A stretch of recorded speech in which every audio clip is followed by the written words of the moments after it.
अस्सलामुअलैकुम, मैं फ़बीहा फ़ातिमा अपनी और आपके चैनल स्टडिंग साइकोलॉजी इज़ फ़न के साथ हाज़िर हूँ।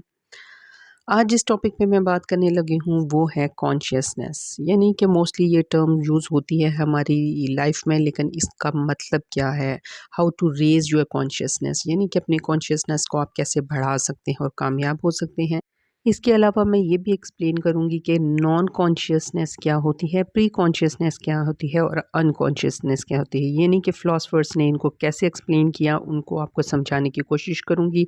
सबसे पहले तो मैं आपको ये बताती चलूँ, कॉन्शियसनेस की जो टर्म यूज़ की थी वो की थी विलियम जेम्स और डेकार्ट ने।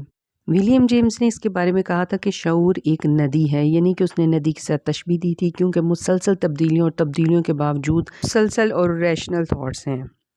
इसके अलावा सेगमेंट फ्राइड ने इसके ऊपर बहुत सारा काम किया था। सेगमेंट फ्राइड ने काम जो किया था वो कॉन्शियस नहीं अनकॉन्शियस के बारे में किया था, और अनकॉन्शियस पे उसने इतना काम किया था कि उसने साइको एनालिसिस का तरीका डिफ़ाइन कर लिया था।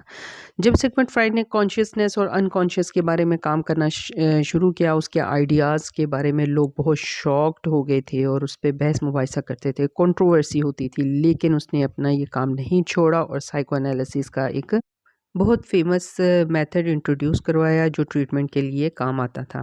अब देखते हैं कि कॉन्शियसनेस है क्या? कॉन्शियसनेस क्या है? ये स्टेट ऑफ अवेयरनेस है, यानी कि आपकी अवेयरनेस किस चीज़ के बारे में कितनी है, आप इंटरनल और एक्सटर्नल स्टिमुलाई के बारे में कितना अवेयर हैं, यानी कि awareness of your unique thoughts, memories, feelings, sensation and environment. Consciousness जो है वो तजुर्बात यानी कि एक्सपीरियंस से चेंज भी होती रहती है और शिफ्ट भी होती रहती है। आपकी परसेप्शन कभी किसी चीज़ के लिए होती है, कभी किसी चीज़ को परसीव अच्छे तरीके से करती है, उस हिसाब से आपकी कॉन्शियसनेस भी चेंज होती है। जैसे थिंकिंग, अंडरस्टैंडिंग, ये आपकी चेंज होती रहती है। कुछ चेंजेस आपकी किसी हादसे वगैरह की वजह से दिमाग में आ जाए तो आपकी कॉन्शियसनेस डिस्टर्ब होती है। ड्रग्स अगर आप लेते हैं उससे आप किसी चीज़ पे, यानी कि जो लोग नशा करते हैं उनकी कॉन्शियसनेस वीक होती है। इसके अलावा जो है कुछ लोग कोमा में चले जाएँ तो उनकी कॉन्शियसनेस काम करना छोड़ देती है, मतलब ये कि कुदरती तौर पे जो चेंजेज़ आती हैं।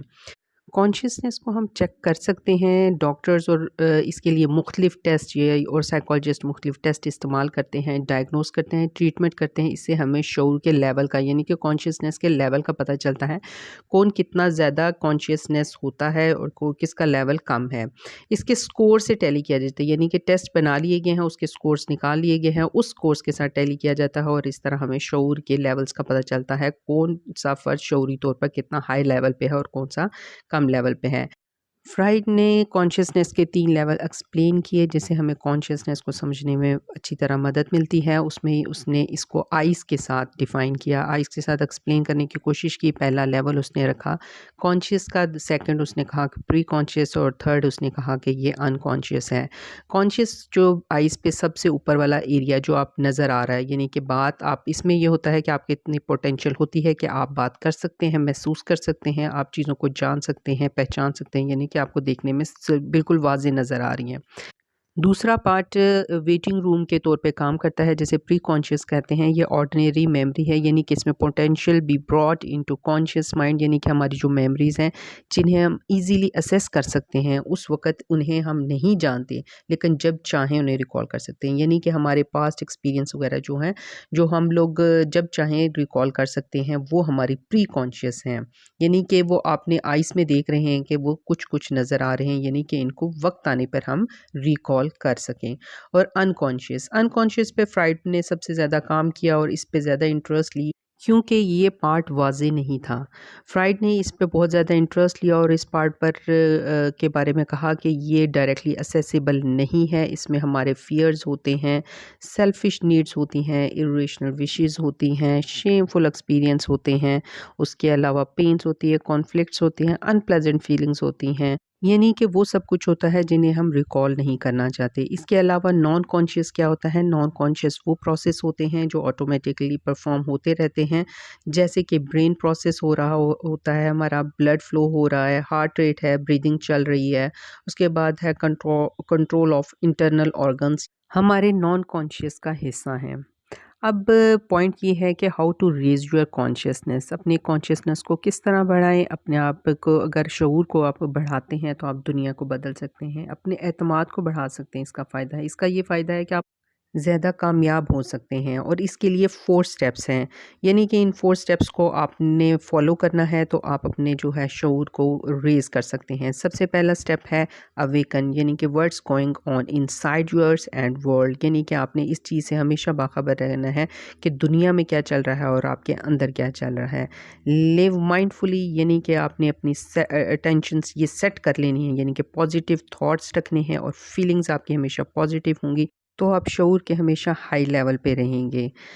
थर्ड है सेट इंटेंशंस, यानी कि आप choose who you want to be and how you want to show up in the world, यानी कि आप क्या बनना चाहते हैं और दुनिया में कैसे ज़ाहिर होना चाहते हैं। अपना कोई ना कोई एम रखें, कोई ना कोई इंटेंशन रखें जो आपको कामयाबी के हाई लेवल तक ले जाएगी। फोर्थ वन है एक्ट कॉन्शियसली, यानी कि हैव अ पॉजिटिव इम्पैक्ट, यानी be the best for the world rather than the best in the world. दुनिया के लिए बेहतरीन होने के बजाय दुनिया के लिए बेहतरीन बने। अगर आप ये 4 स्टेप फॉलो करेंगे तो आप खुद ये चीज़ नोट करेंगे कि रेज़ योर कॉन्शियसनेस, यानी कि आपने अपने कॉन्शियसनेस को रेज़ किया है तो इंक्रीज़ योर कॉन्फिडेंस, आपका कॉन्फिडेंस इंक्रीज़ हुआ है, योर बिलीव्स इंक्रीज़ होंगे, आपकी ग्रेटर अचीवमेंट्स होंगी। एक दफ़ा फिर इन शॉर्ट मैं आपको बताती चलूँ, कॉन्शियसनेस आपकी अवेयरनेस है। इस वक्त आप जिस चीज़ से अवेयर हैं वो आपकी कॉन्शियसनेस है। प्री कॉन्शियसनेस आपका वेटिंग रूम है, ऐसी मेमोरीज़ हैं जिन्हें ईजिली असेस किया जा सकता है, रिकॉल किया जा सकता है। अनकॉन्शियस हमारे ब्रेन का वो हिस्सा होता है जिस पर हम डायरेक्टली असेस नहीं कर सकते। इसमें हमारे शेमफुल एक्सपीरियंस, पेन, कॉन्फ्लिक्ट्स, इस तरह के थॉट्स होते हैं। और नॉन कॉन्शियस वो हमारे प्रोसेस हैं जो ऑटोमेटिकली परफॉर्म होते रहते हैं, ब्रेन प्रोसेस, ब्लड और हार्ट। आई होप कि आपको कॉन्शियसनेस का ये सारा कुछ समझ आ गया होगा। अगर कोई क्वेश्चनिंग है तो आप मुझे कमेंट बॉक्स में कर सकते हैं। इंशाल्लाह फिर नेक्स्ट किसी अच्छे से टॉपिक के साथ हाजिर हूँ। कि प्लीज़ लाइक, सब्सक्राइब और शेयर करना मत भूलिएगा। थैंक यू, अल्लाह हाफिज़।